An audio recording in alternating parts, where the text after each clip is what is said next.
60세 이후 당신의 수명을 갉아먹는 5가지 습관. 조용히 건강을 무너뜨리는 일상을 이제는 당장 멈추셔야 합니다.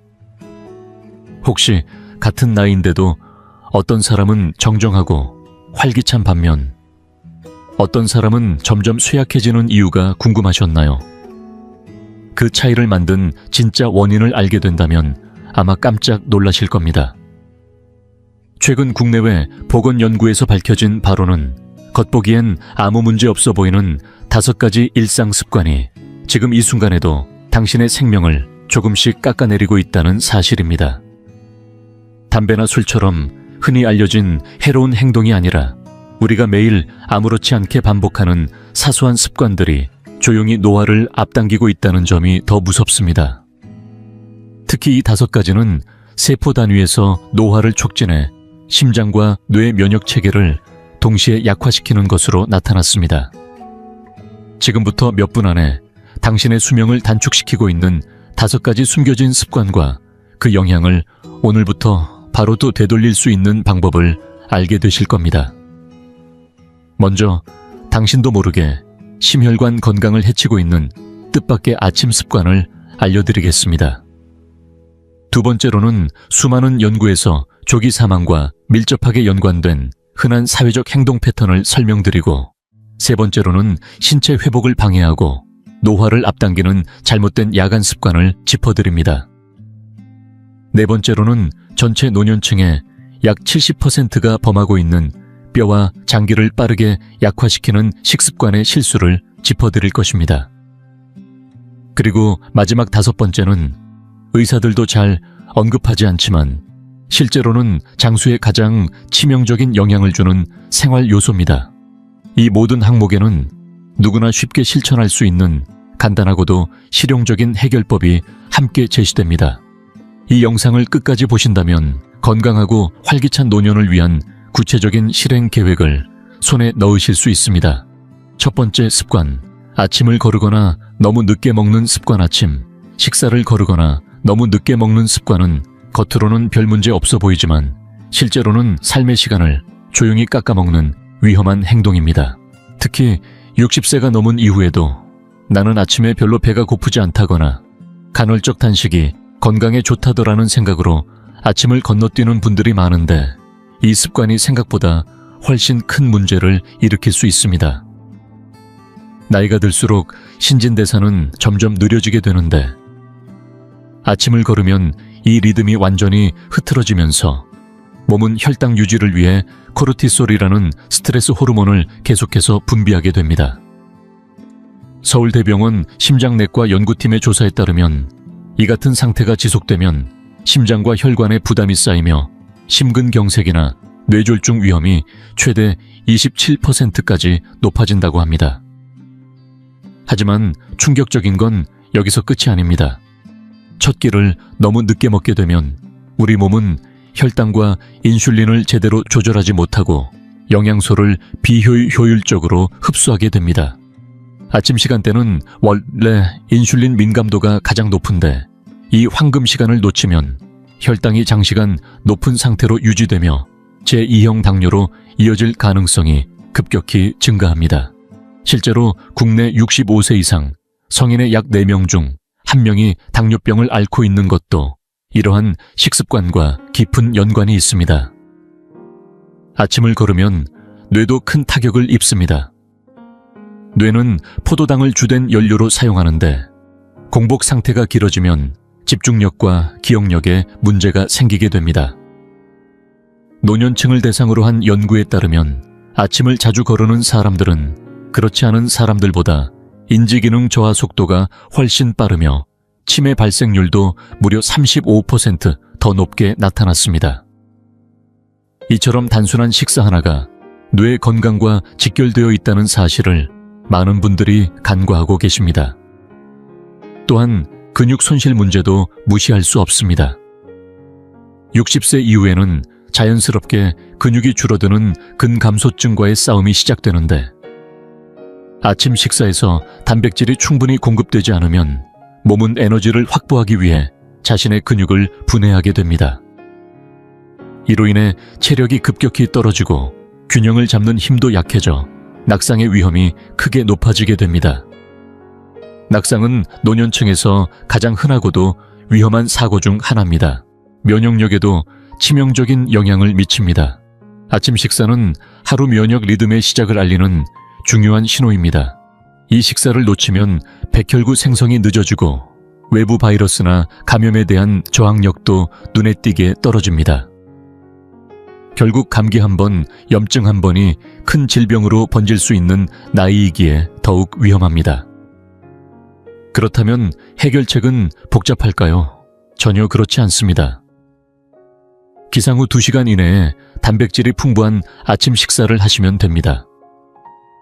삶은 달걀, 닭가슴살, 그릭 요거트, 저지방 치즈 등에서 단백질 25, 30글 채우고 여기에 귀리죽이나 통밀빵 같은 복합 탄수화물을 곁들이면 에너지가 오래 지속됩니다.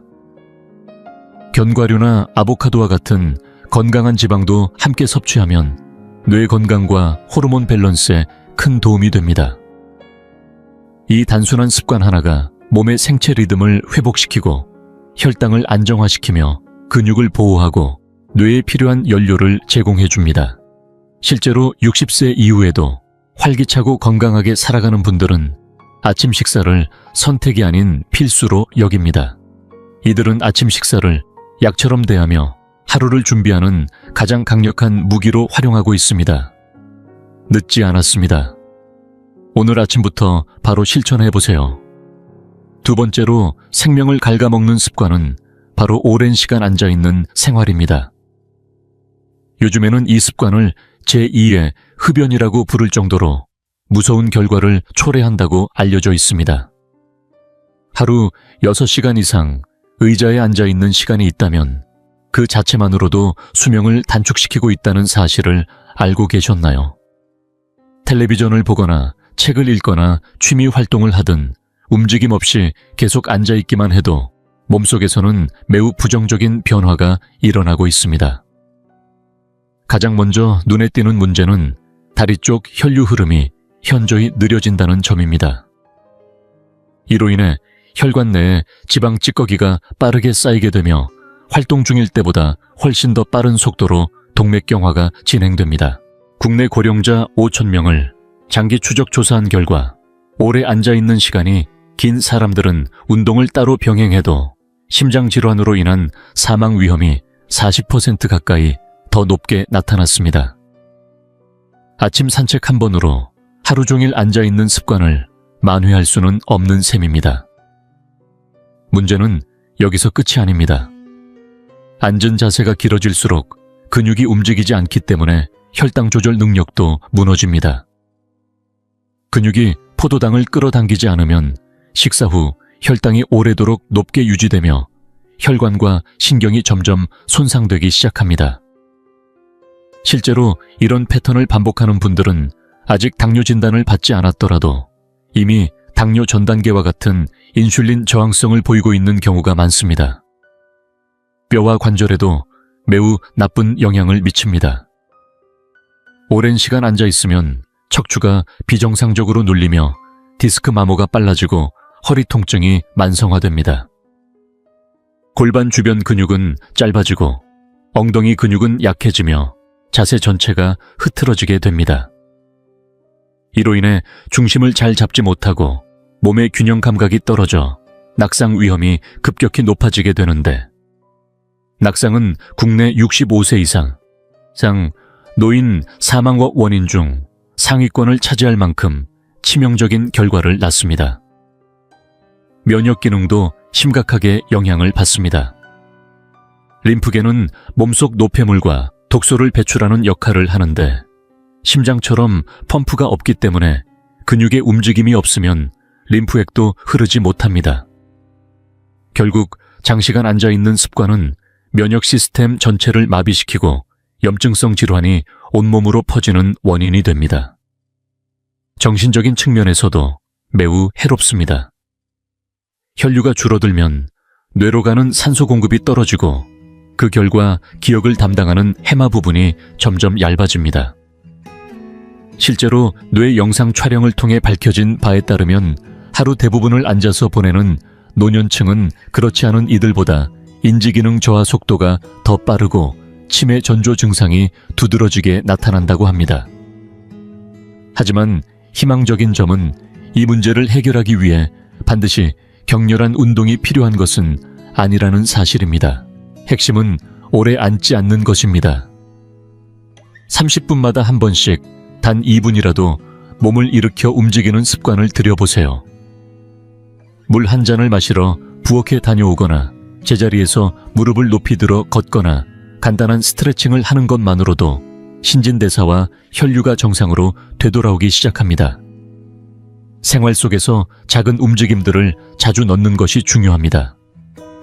전화 통화를 서서 하거나 커피가 내려지는 동안 종아리 들어올리기를 하거나 식탁 의자에서 일어났다 앉았다 10회 반복하는 것도 훌륭한 근력 운동이 됩니다. 이런 미세한 동작들이 하루에 쌓이면서 우리 몸을 보호하는 강력한 방패가 되어줍니다. 가능하다면 책을 읽거나 작업할 때 앉기만 하지 말고 간이 스탠딩 데스크를 활용해 앉기와 서기를 번갈아가며 자연스럽게 자세를 바꿔주세요. 중요한 것은 아예 앉지 말라는 것이 아니라 오랜 시간 연속으로 움직이지 않는 상태를 피하는 것입니다. 실제로 장수하는 세계의 고령자들은 하루 종일 무언가를 위해 움직입니다. 정해진 운동 시간이 아니라 생활 자체가 움직임이기 때문입니다. 우리 몸은 움직이도록 설계되어 있고 그 설계를 지켜주는 것이 바로 60세 이후 건강을 지키는 가장 기본이자 중요한 비결입니다. 세 번째로 수명을 갉아먹는 습관은 생각보다 단순한 것에서 시작됩니다. 바로 하루 종일 충분한 물을 마시지 않는 것입니다. 많은 어르신들이 목이 마르지 않아서 물을 마시면 화장실이 자주 가게 돼서 라는 이유로 수분 섭취를 소홀히 하지만 이 습관이 우리 몸에 주는 피해는 단순한 갈증 이상입니다. 60세를 넘기면 갈증을 느끼는 감각 자체가 무뎌지기 때문에 스스로 부족하다는 사실조차 인식하지 못한 채 몸은 서서히 내부에서부터 말라가고 있습니다. 몸속 수분이 부족하면 가장 먼저 혈액이 끈적해지기 시작합니다. 그러면 심장은 더 강하게, 더 자주 수축해야만 온몸에 피를 돌릴 수 있고 이는 고혈압과 심장 근육의 부담으로 이어집니다. 서울의 한 대학병원 연구팀이 25년간 1만 5천 명을 추적한 결과 탈수가 만성적으로 이어진 사람은 그렇지 않은 사람보다 심부전 위험이 50%나 높았다고 밝혔습니다. 이미 노화로 인해 심장이 지쳐있는 상태에서 물 부족까지 겹치면 심장은 더 이상 버티기 어려운 지경에 이르게 됩니다. 신장에도 큰 부담이 쌓입니다. 노폐물과 약물대사 부산물을 걸러내는 역할을 하는 신장은 충분한 물이 있어야 제대로 작동합니다. 탈수 상태에서는 소변을 농축시켜 수분을 아끼려 하지만 그 과정에서 해로운 성분이 소변 속에 고여 결석이 생기기 쉬운 환경이 됩니다. 더 무서운 건 수분이 계속 부족하면 독소가 혈액에 남아 몸 구석구석을 돌아다니며 장기 기능을 손상시키고 신장 기능이 서서히 떨어져도 대부분 자각 증상이 없어 이미 회복 불가능한 단계에 이르러서야 알아차린다는 점입니다. 뇌 건강 역시 예외가 아닙니다. 뇌의 70% 이상이 수분으로 이루어져 있는데 물이 부족하면 뇌 조직이 일시적으로 줄어들며 집중력, 기억력, 판단력이 현저히 떨어지게 됩니다. 국내 뇌과학 연구에서 MRI 촬영을 통해 밝혀진 바에 따르면 탈수 상태인 고령자는 10살 이상 더 많은 나이대와 유사한 수준의 인지 저하를 보였습니다. 결국 만성적인 탈수는 뇌 노화를 가속화시키며 치매 발병 위험까지 높이는 무서운 결과로 이어질 수 있습니다. 관절 통증도 심해집니다. 관절 사이의 연골은 대부분 수분으로 구성되어 있고 이 수분이 충격을 흡수해주는 역할을 합니다. 하지만 물이 부족하면 연골이 건조해지고 마찰이 심해지면서 염증이 생기고 통증이 더 심해지게 됩니다. 특히 이미 관절염을 겪고 있는 분들에게 탈수는 통증을 악화시키는 직접적인 원인이 됩니다. 또한 60세 이후 많은 분들이 겪는 변비 문제도 수분 부족과 깊은 관련이 있습니다. 수분이 부족하면 대장이 대변에서 물을 더 많이 흡수하게 되고 이로 인해 변이 딱딱해져 배변이 힘들어지고 치질이나 장폐색과 같은 합병증이 생길 수 있습니다. 몸의 천 조절, 능력도 떨어지게 됩니다. 노년층은 땀을 덜 흘리고 천을 조절하는 기능이 약해져 있기 때문에 수분이 부족하면 더운 날씨에 금방 탈진하거나 열사병에 걸릴 위험이 높아집니다. 심지어 가을이나 초여름처럼 덥지 않다고 생각되는 계절에도 탈수가 누적되면 몸이 쉽게 과열될 수 있습니다. 이 모든 문제의 해결책은 복잡하지 않습니다. 핵심은 하루를 통틀어 전략적으로 물을 섭취하는 것입니다. 아침에 일어나자마자 물 한 컵으로 밤새 손실된 수분을 먼저 채워주세요. 이후 하루 종일 물병을 가까이에 두고 갈증을 느끼기 전에 자주 소량씩 마시는 습관을 들이는 것이 중요합니다. 날씨가 덥거나 이뇨제 계열의 약물을 복용하고 있다면 8잔 이상을 목표로 물 섭취량을 늘려야 합니다. 휴대폰 알람을 이용해 2시간마다 한 번씩 물 마시는 알림을 설정해 보는 것도 좋습니다. 물맛이 밍밍해서 싫다면 레몬이나 오이 딸기 같은 재료를 넣어 간단히 풍미를 더해보세요. 수박, 오이, 귤, 국물류 같은 수분 함량이 높은 식품도 수분 섭취에 큰 도움이 됩니다. 소변색을 통해 수분 상태를 확인하는 것도 좋은 방법입니다. 연한 노란색이면 적정 상태이고 짙은 색을 띠면 즉시 물을 보충해 주세요. 세계에서 가장 오래 건강하게 사는 사람들은 물을 단순한 음료가 아니라 하루의 기초로 인식합니다. 우리 몸은 하루에도 수천 가지의 화학 반응을 수행하는데 이 모든 반응에 물이 필요합니다. 수분 섭취를 약처럼 중요하게 생각하는 것이 활력 있고 건강한 노후를 위한 출발점입니다. 오늘 하루 물 한 컵부터 다시 시작해 보세요. 네 번째로 조용히 수명을 단축시키는 습관은 예상 밖의 영역에서 시작됩니다. 바로 사회적 연결을 끊고 혼자 있는 시간을 지나치게 늘리는 것입니다. 겉보기에 이건 단순한 생활 방식의 차이처럼 보일 수도 있습니다. 누구에게 피해를 주는 것도 아니고 그냥 혼자 지내는 것이 편하다고 생각하실 수도 있죠. 하지만 의학 연구는 분명히 말하고 있습니다.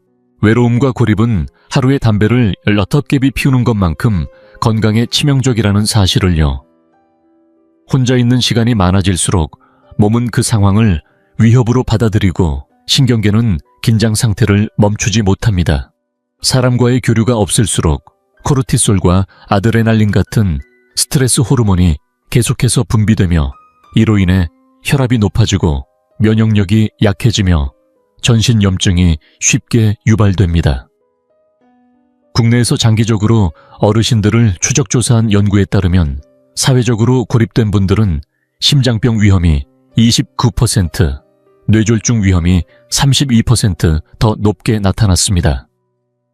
면역 시스템의 붕괴는 더 뚜렷합니다. 고립된 어르신들의 혈액을 분석한 결과 그들의 백혈구는 마치 계속 공격을 받고 있는 상태처럼 비정상적인 유전자 반응을 보였다고 합니다. 몸이 계속해서 위협에 노출된 것처럼 반응하게 되면서 면역 자원이 고갈되고 암이나 자가 면역 질환, 감염성 질환에 쉽게 노출됩니다.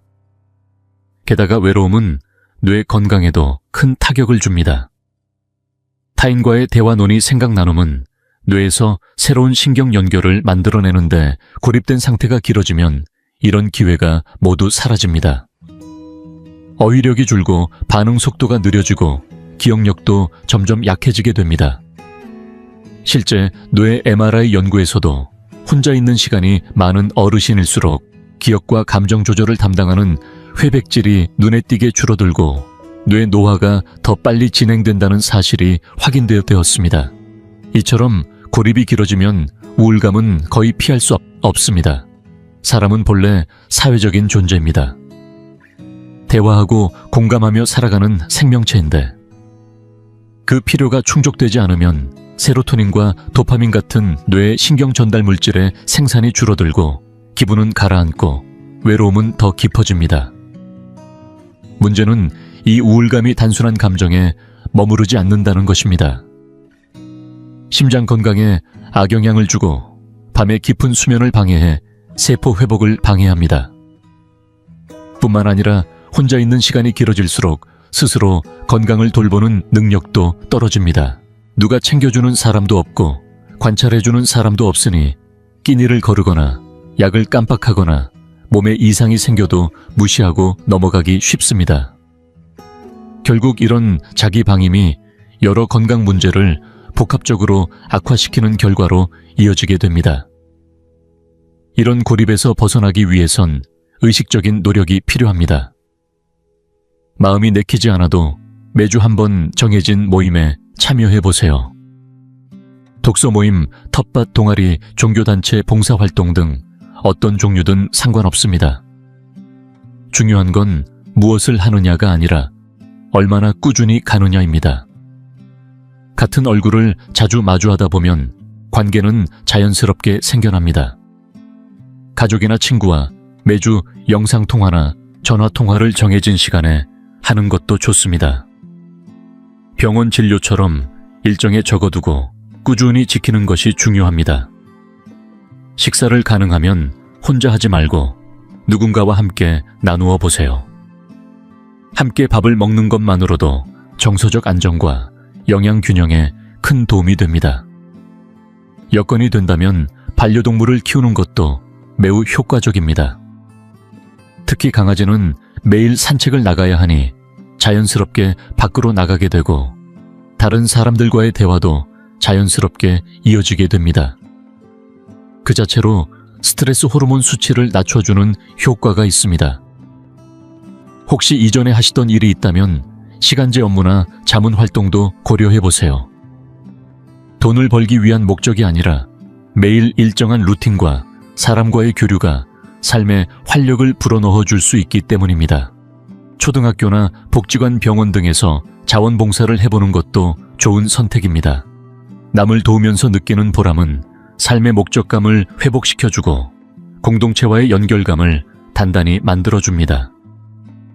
세계적으로 장수하는 사람들은 예외 없이 세대 간 교류와 지역사회 참여가 활발합니다. 관계는 선택이 아닙니다. 60세 이후 장수를 위한 생물학적 필수 조건입니다. 지금이라도 늦지 않았습니다. 누군가와의 따뜻한 인사, 작은 대화, 짧은 전화 한 통이 당신의 건강을 바꾸는 시작이 될 수 있습니다. 5번째, 그리고 많은 분들이 간과하는 치명적인 습관은 바로 여러 약을 동시에 복용하면서도 정기적인 점검 없이 그대로 유지하는 것입니다. 아침 저녁으로 약을 챙겨 먹으며 나는 건강 관리를 잘하고 있다고 생각하실 수 있습니다. 하지만 5가지 이상의 약을 한꺼번에 장기 복용하는 다약제 상태는 오히려 질병보다 더 무서운 문제를 만들어낼 수 있습니다. 특히 나이가 들수록 간과 신장의 해독 능력이 떨어지고 약물 다해사 속도도 느려지기 때문에 복용량이 적더라도 몸속에 쌓이는 독성은 점점 커집니다. 문제는 이 약들이 각기 다른 진료과에서 처방된 경우가 많고 서로 간의 상호작용이 전혀 고려되지 않은 채 복용되고 있다는 점입니다. 예를 들어 순천에 사는 김선희 어르신의 경우를 보면 심장내과에서 혈압약을 내분비내과에서는 당뇨약을 류마티스 내과에서는 소염진통제를 처방받아 하루에 8가지 약을 복용하고 있었습니다. 이 약들끼리의 조합은 임상적으로 실험된 적도 없고 어떤 부작용이 발생할지 예측조차 어렵습니다. 실제로 이처럼 여러 약을 함께 복용하면 새로운 증상이 생겨 또 다른 약이 추가되는 악순환이 반복되며 결국 약 자체가 건강을 해치는 독이 되어버리는 것입니다. 이런 약물 누적으로 인해 어지럼증, 혼란, 낙상, 심지어 장기 손상까지 발생할 수 있습니다. 많은 경우 이 증상들은 단순한 노화라고 오해되지만 사실은 약물 독성에 의한 반응일 가능성이 큽니다. 특히 기억력과 학습 능력에 필요한 신경 전달 물질을 차단하는 성분이 들어간 약물들이 치매 위험을 크게 높입니다. 혈압약 수면제, 알레르기약 방광약 등에 흔히 들어있는 이 성분들을 여러 개 복용하면 치매 발병률이 54%나 상승한다는 연구 결과도 있습니다. 낙상 위험도 높아집니다. 한 약은 혈압을 떨어뜨리고 또 다른 약은 어지럼증을 유발하며 시야를 흐리게 하는 약까지 함께 복용하면 단순히 일어서기만 해도 사고 위험이 크게 증가합니다. 낙상은 고령자의 사망으로 이어지는 가장 흔한 사고 중 하나입니다. 그런데도 약물로 인한 이런 변화는 몸이 나이 들어서 그런가 보다 하고 넘어가게 되는 경우가 많습니다. 또한 약물은 체내 영양소를 소리 없이 고갈시킵니다. 고지혈증 약은 심장과 근육 기능에 중요한 코엔자임 Q10을 줄이고 이뇨제는 칼륨과 마그네슘 같은 필수 미네랄을 배출해버리며 위산 억제제는 칼슘, 철분, 비타민 B12 흡수를 막습니다. 결과적으로 피로 근력 저하 빈혈 등이 생기고 이것이 또 다른 약물 복용으로 이어지는 악순환이 반복됩니다. 경제적 부담도 무시할 수 없습니다. 매달 수십만 원씩 약값에 지출하면 정작 좋은 음식, 건강검진, 운동, 사람들과의 교류 같은 진짜 건강을 위한 투자에는 여유가 없어집니다. 약이 건강을 지키는 수단이 되어야지 삶의 질을 갉아먹는 중심이 되어서는 안 됩니다. 이 모든 문제를 해결하는 첫걸음은 단순합니다. 복용 중인 모든 약을 점검하고 불필요한 약을 줄이거나 중단하는 방향으로 가는 것입니다. 1년에 한 번은 꼭 주치의나 약사와 함께 종합적인 약물 검토를 받으세요. 약국에서 무료로 제공하는 복약 상담을 활용해도 좋습니다. 병원에서 받은 약뿐 아니라 건강기능식품, 한약 비타민 파스까지 모두 가져가서 설명드리는 것이 중요합니다. 각 약에 대해 스스로 질문을 던져보세요. 이 약은 정확히 어떤 증상 때문에 먹는 건가요? 지금도 반드시 필요할까요? 끊는다면 어떤 변화가 생기나요? 생활 습관을 바꿨을 때 이 약을 줄일 수는 없을까요? 오랫동안 당연하게 먹어왔던 약 중에는 사실 더 이상 필요 없는 경우도 많습니다. 의사의 도움 아래 시도해 볼 수 있는 약물 감량 또는 중단은 오히려 삶의 질을 높이는 계기가 될 수 있습니다. 하루 중 특정 시간대에 따라 몸 상태를 기록하는 습관도 큰 도움이 됩니다. 어지러움이나 졸림, 속쓰림, 불면 같은 증상이 특정 약 복용 직후 나타난다면 이는 단순한 노화가 아니라 명확한 부작용일 수 있습니다. 그런 신호를 놓치지 않기 위해서라도 기록은 꼭 필요합니다. 연구에 따르면 불필요한 약물을 줄인 고령자는 새로운 약을 더하는 것보다 훨씬 더 뚜렷한 삶의 질 향상을 경험했다고 합니다. 가장 건강하게 나이 들어가는 사람들의 공통점은 최소한의 약, 최대한의 식생활 움직임, 생활 리듬입니다. 이제는 약에 의존하는 삶이 아니라 내 몸의 신호를 직접 읽고 조율하는 삶으로 방향을 바꿔야 할 때입니다. 약을 줄이는 것이야말로 진짜 건강의 시작일 수 있습니다.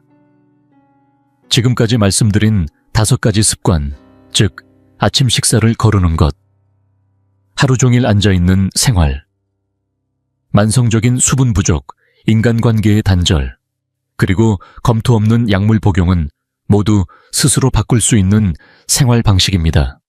무엇보다 놀라운 사실은 60세 이후에도 우리 몸은 변화에 반응하며 스스로를 회복할 수 있는 능력을 가지고 있다는 점입니다. 아침에 단백질을 챙겨 먹고 일정한 간격으로 움직이며 물을 자주 마시고 사람들과의 연결을 이어가고 약을 점검하며 줄여나가기 시작하면 단순히 나빠지는 것을 막는 것이 아니라 이미 손상된 기능조차 다시 살아날 수 있다는 것입니다. 실제로 이 5가지 습관을 바꾼 많은 분들이 몇 주 안에 눈에 띄는 변화를 경험합니다. 머리가 더 맑아지고 몸에 힘이 생기며 잠이 깊어지고 하루의 에너지가 달라졌다는 분들이 많습니다. 나이는 단지 숫자일 뿐 쇠약해져야만 하는 운명을 뜻하지는 않습니다. 우리가 하루하루 선택하는 방식이 단순히 생존하는 삶이 될지 활력 넘치는 노년으로 바뀔지를 결정하게 됩니다. 오래 사는 것이 목표가 아닙니다. 건강하고 존엄하게 삶을 즐기며 사는 것이야말로 진짜 장수입니다. 그 시작은 어렵지 않습니다. 오늘 이 영상을 보며 나도 바꿔야겠다고 느끼셨다면 지금 그 결심이 이미 첫걸음입니다. 이 영상이 누군가에게 꼭 필요하다고 느껴지셨다면 60세 이상의 가족이나 친구에게 꼭 공유해 주세요. 단 한 번의 영상 공유가 누군가의 삶을 바꾸는 계기가 될 수도 있습니다. 영상이 도움이 되셨다면 좋아요를 눌러주시고 앞으로도 이런 건강 정보를 놓치고 싶지 않으시다면 구독과 알림 설정도 꼭 부탁드립니다. 여러분의 가장 건강한 시기는 아직 끝나지 않았습니다. 지금부터가 진짜 시작입니다. 저희 채널은 언제나 여러분 곁에서 그 길을 함께 걸어가겠습니다. 내일을 더 건강하게 만들고 싶다면 지금 바로 행동해 주세요. 지금이 바로 가장 좋은 시간입니다.